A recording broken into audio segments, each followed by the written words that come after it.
How to choose coffee for healthy benefits. Mediocre or just plain bad coffee is everywhere.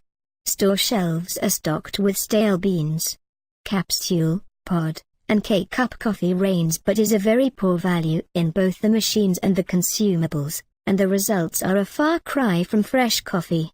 In terms of raw material, most of these coffees edge closer to commodity coffee and not much care is demonstrated in their roasting. Fresh roasted. The full flavor and richness of coffee diminishes dramatically and rapidly after roasting. The broadest range and intensity of flavors is experienced within the first 2 weeks, and no technology or fancy packaging can do very much to stop that decline. Once you experience the aroma and presence of drinking coffee from fresh roasted beans, it's hard to go back to the stuff on the supermarket shelf. Only buy coffee that has a roasted on date and will get consumed within a couple weeks of that date. Good green. Long before a roaster gets into the picture, great coffee begins at the farm with great land, great plants, great farmers, and great processing.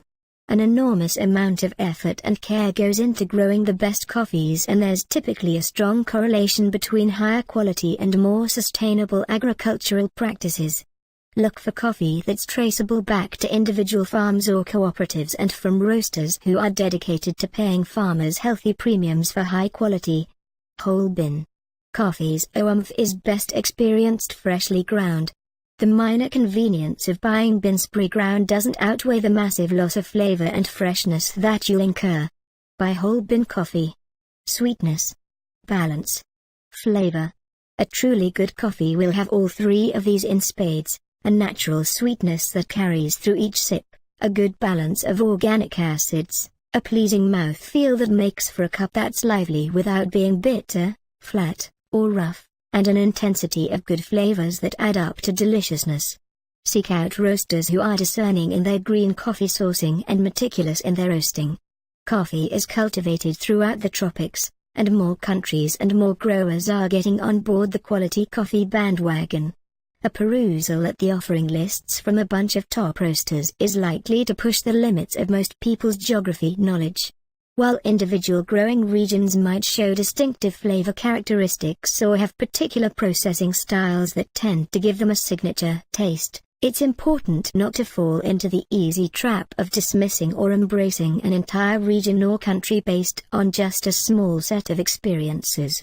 Again, coffee's slippery nature is such that even at the level of a single individual estate during a single harvest season there may be coffee experiences awaiting you at every end of the spectrum.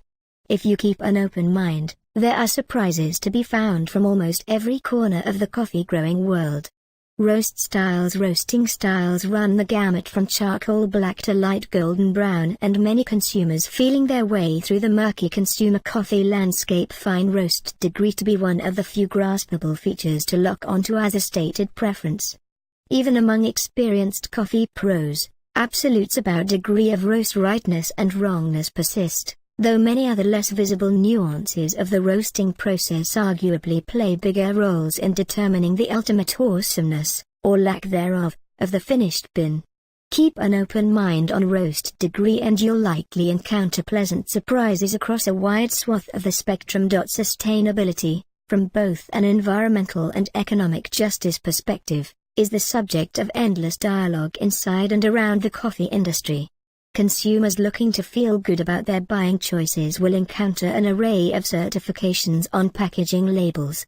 Each certification has its strengths and its flaws, and ultimately, as with almost all agricultural products, there are no magic bullet solutions that fits every farm.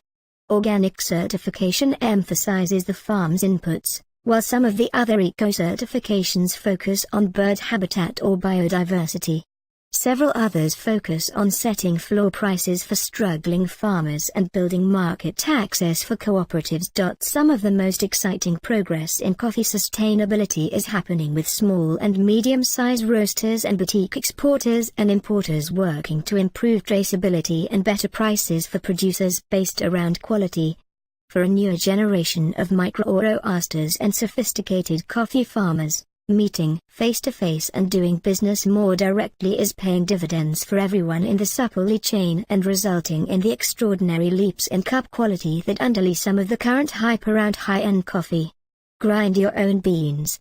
Fresh coffee has more beneficial nutrients than stale coffee. If you liked the video, subscribe to our channel for more awesome videos. Check the description below and thank you so much for watching.